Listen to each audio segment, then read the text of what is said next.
start by saying your first and last name and your role here. Julia Torres, and I teach, should I look at the camera or you? You can look at me. Okay. Yeah. I teach language arts, AP English Language and AP English Literature, and also concurrent enrollment English. Okay. And can you talk about like what got you into teaching, kind of your history, your background with that? Sure. So I started as a para, and I was a para for 1 year in Park City, Utah. And I was working with a wide variety in like age ranges. And then I had a friend who taught 8th grade English. And I asked her, I was liking being a para so much that she asked me if I would like to teach one of her classes. I knew with an absolute certainty that that was what I was supposed to do. There are very few things that I have known with that much certainty in my life, but that was one of them. I knew that this is what I'm supposed to be doing. So yeah, I just from there started on the path to becoming a teacher. I did a 2-year master's program that had a teaching certification and like student teaching built into it.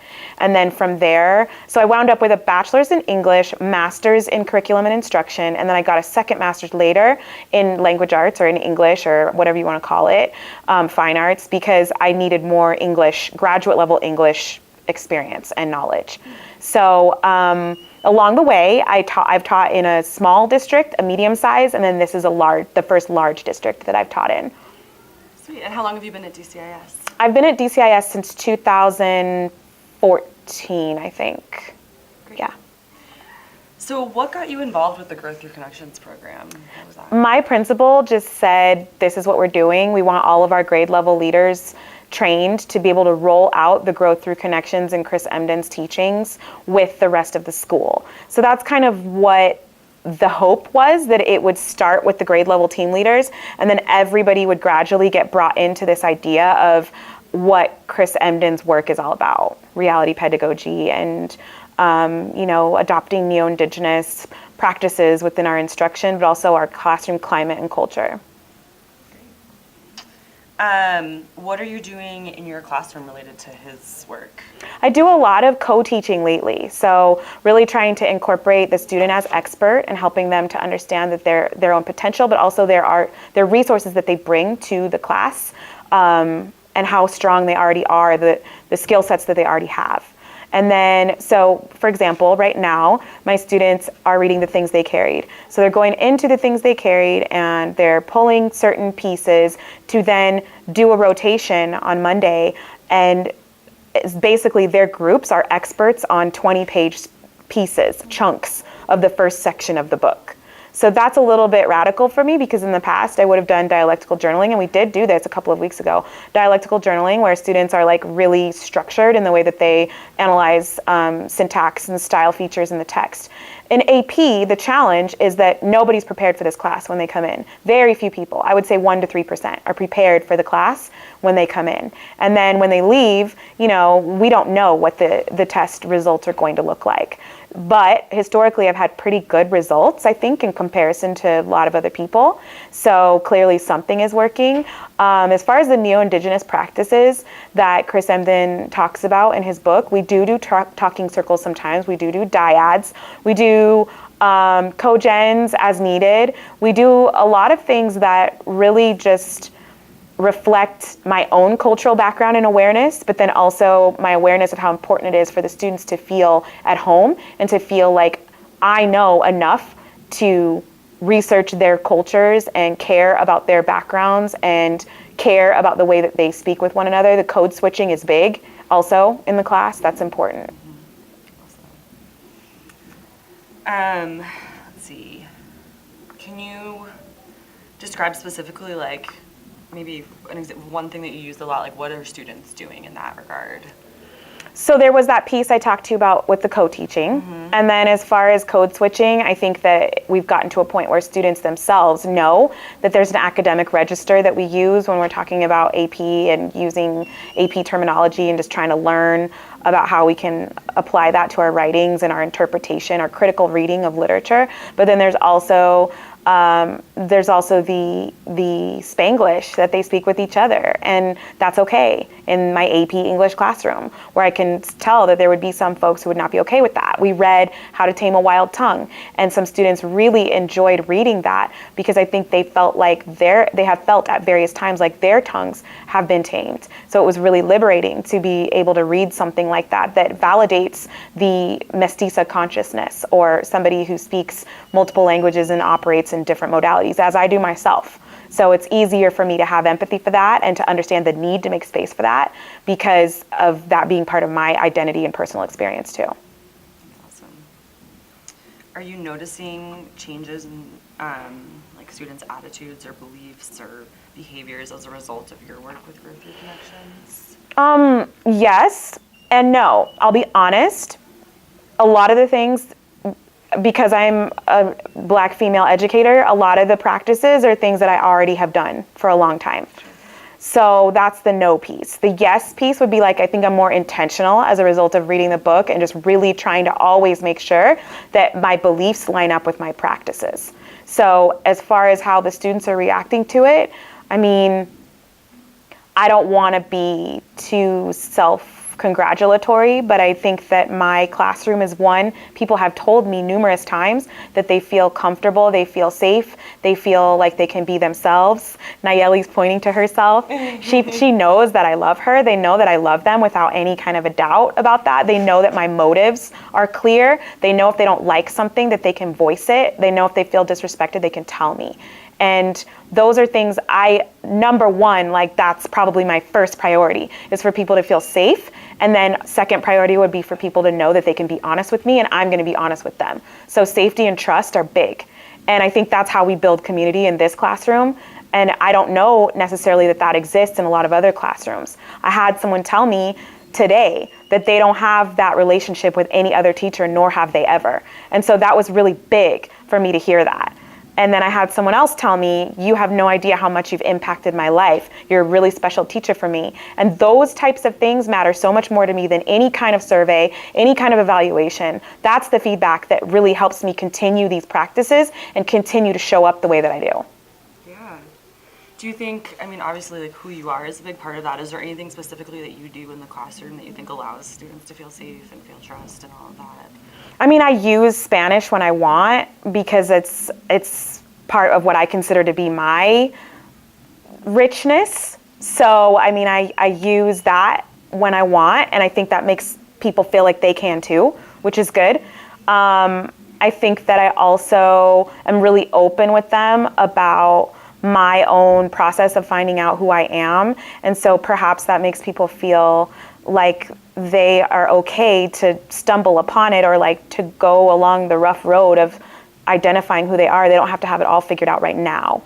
And that's really probably a question more for my students than for me, but I bet they would tell you that they just feel like they are okay to be exactly who they are, and that I am intentional about accepting people for who they are and not putting forth the idea you are not good enough or you need to be something different. I might say you need to do something different, you need to show up differently.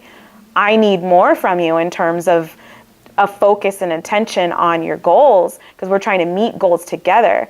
But I come into the classroom every day and say, "What up, fam?" as I enter the room. They are my family and they know that. And so having a classroom family versus having a place where we come in and do work that feels like a factory is really a huge shift, I think, in that we all need to make. Yeah. Would you think there would be an opportunity if I were to come in and film another class to maybe talk to a few students? Of course. I'm sure that they would be willing to talk to you. And I think that they'll be honest with you about good and bad, because I'm not perfect. There's still many mistakes that I make.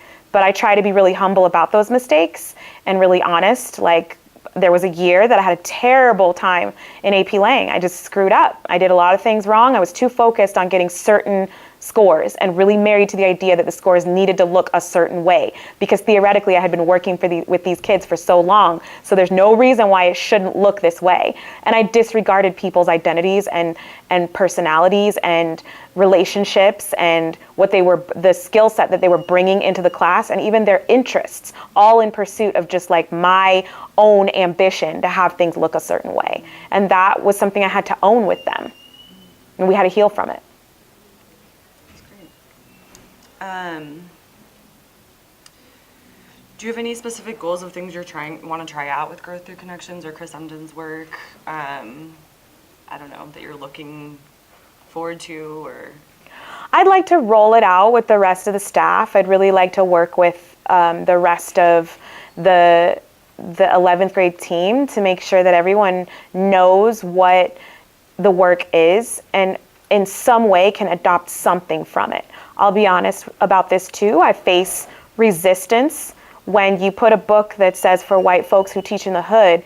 Immediately there's some folks who think, I don't need that, or that's not for me, or they get super offended at the idea of having to confront their whiteness. And I don't see how you can work in this environment and have that attitude, but they're everywhere.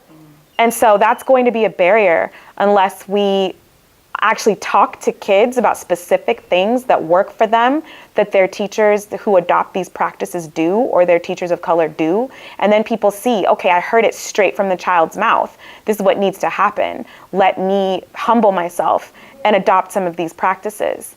But so far, what I have seen is that like some people will be really open and excited and trying to incorporate these practices, and then other folks will just have that, they're not ready to elevate their consciousness or to humble enough to realize there's still a lot of work that one can do at any stage in this career, whether you've been teaching for 1 year or 25. Yeah. It just makes me like, how do you think that can be, I mean, where do you think that comes from in terms of like breaking down those barriers? I think as teachers, we feel like we have to know everything. That's a culture of education, but that's also because most of us were the smart kids in school. Every once in a while, you'll come across someone who was quote unquote not the smart kid, or so they say, or they weren't like stereotyped as the smart kid. And they're like, I came into this game because I'm the secret smart kid. And I just kind of like wanted to represent all the other secret smart kids and break some rules and like help them know that it's okay to break the rules. So every once in a while you'll have a teacher like that. But the majority of the teachers I have met are just like me. They're the nerdy smart kids. And so they are very used to being in an environment where they have this high level of ability to like compete with other smart kids. And that's when you get into a room of folks who start like saying, have you read this? Have you read that? And, you know, start competing and sort of doing what I call the intellectual flex. And so if you're intellectually flexing all the time, you can't take a moment to absorb from other people. And so that's what I think is at the root cause of it. And if we can just all calm down from that and realize that in the next phase of education, what education is changing into, there is no room for intellectual flexing on each other. And there's no room for ego. And there's no room for people to try to one-up one another with the educational background or degrees that they have. There's just no room for that. We have to all be bigger than that. And at the same time, smaller, I guess. Yeah, great. What are you trying to accomplish with your with this practice, and especially with your involvement in Growth Through Connections?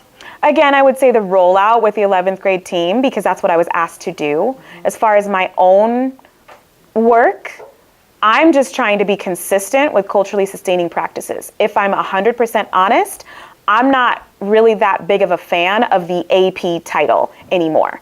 I feel like it's really important to have the same caliber of instruction, and one of my specialties is giving high-level instruction to folks who have been discounted or maybe come into the class and in other settings they would never be given the chance to take this class. So that's one of my specialties, but I would say that the AP title has a lot of stigma attached to it. And there are a lot of kids who come into the class insecure because they feel like if they can't compete either with their peers or with the expectation that they're going to do the same as other AP students in other campuses, then they're not good enough. And that damages people's self-esteem when really we're just here to explore and learn and support one another and get exposed to high-level rigorous things and then ponder, like, wrestle with what that means for us all, myself included, even though I have 12 plus years of education on these guys. So I wish that we could move away from looking at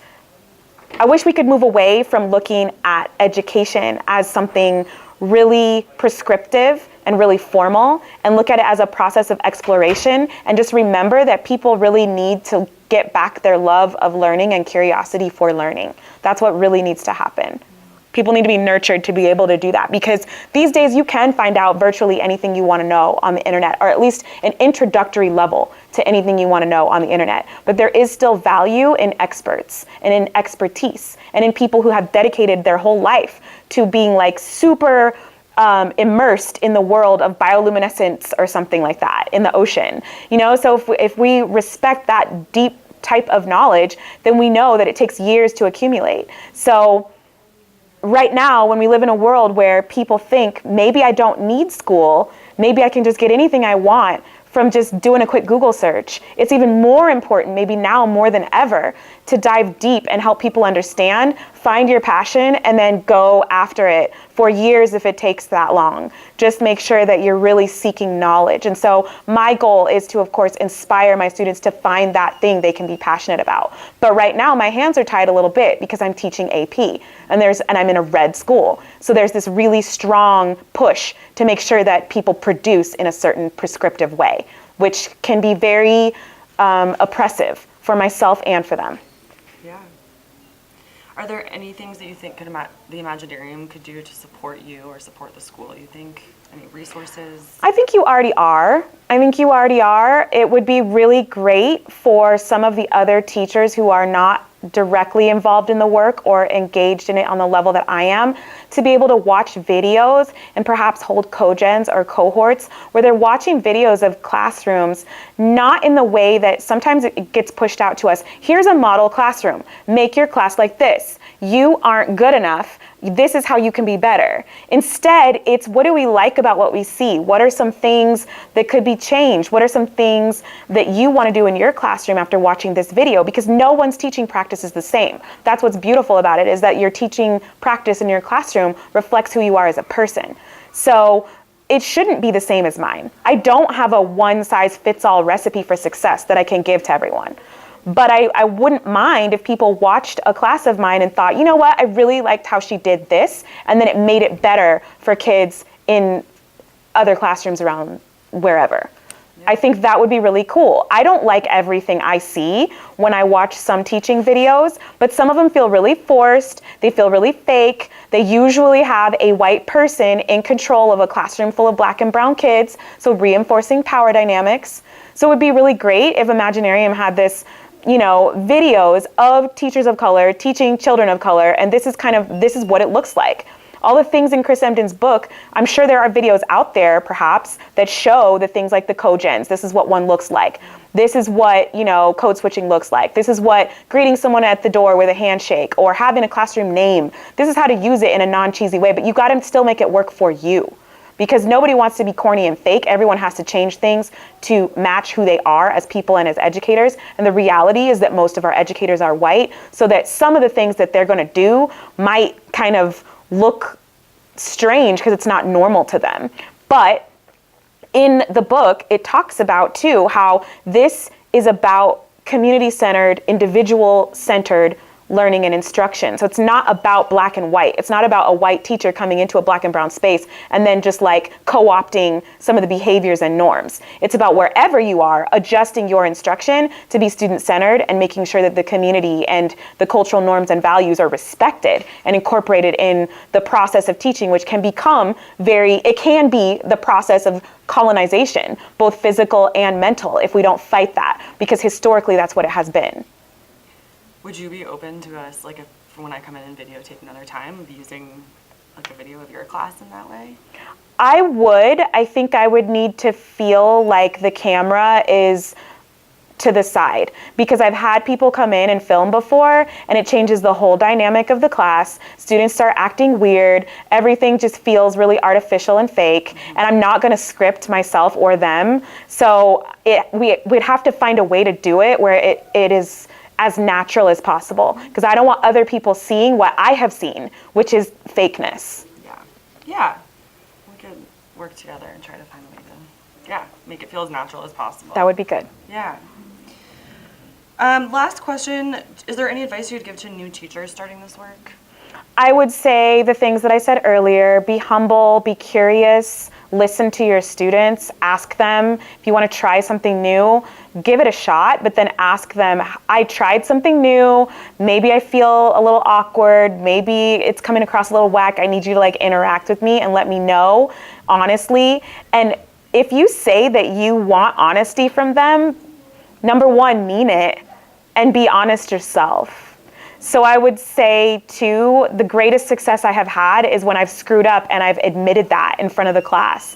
And that's a very humbling moment to have a bunch of teenagers looking at you like, yeah, you did screw up. But I think it gains trust and helps the process move forward faster when you can humble yourself and be in that place of reflection, always being in that place of reflection.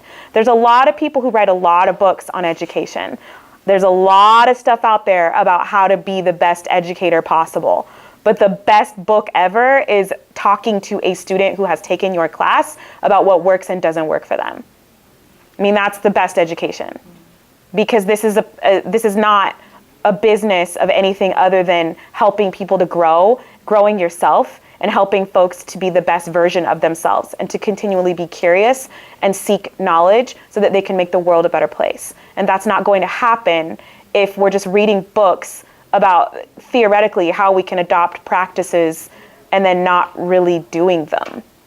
It has to become a fire in your soul. It can't just be something, okay, I'm going to read this book and then I'm going to try this thing out once and then I'm going to forget it and buy another 6 books and try some random things. It has to become a philosophy and part of who you are. And the only way that you can really know whether something you're doing is working is asking the people you're serving. Totally. Cool. Well, anything else that you want to share? Just that I think if you are a white educator and you're coming into a predominantly Black and brown space, a stance of listening and humility, and then curiosity. Read everything you can. I just talked about how you can't necessarily get books on teaching that will, I mean, obviously for white folks who teach in the hood is a great place to start. But there are also books like Eduardo Bonilla Silva's book, Colorblind Racism, and or Racism Without Racists, the persistence of colorblind racism in America. There's another book called Two-Faced Racism. There are many books out there about critical race consciousness and theory. And if you're really looking to upset the balance of power and the dynamics that exist in this space that is dominated by white people teaching Black and brown kids, then you're gonna need to be aware of the power that you hold, whether you want it or not. And you're going to need to do some investigating, you need to do some self-reflection, some thinking, some talking to other people, but really just listening, really truly listening to understand other people's experience without having to interject with, yeah, well, my people were Irish, or I was oppressed too, or I had this experience that was really difficult too. Often we have that. Everyone's got to come up with their own story of oppression. This is not the oppression Olympics. This is how can we disrupt the systems at play to best serve the kids. And if that's really your question, if that's your essential question, you're going to do whatever it takes to find the answer, no matter how long it takes, no matter how many books you have to read, and you're going to listen. It's not going to be about being the expert, which is what we're so used to being as teachers, the expert who knows it all. And you can't be coming at it from that place. Awesome. Thank you so much. Yeah.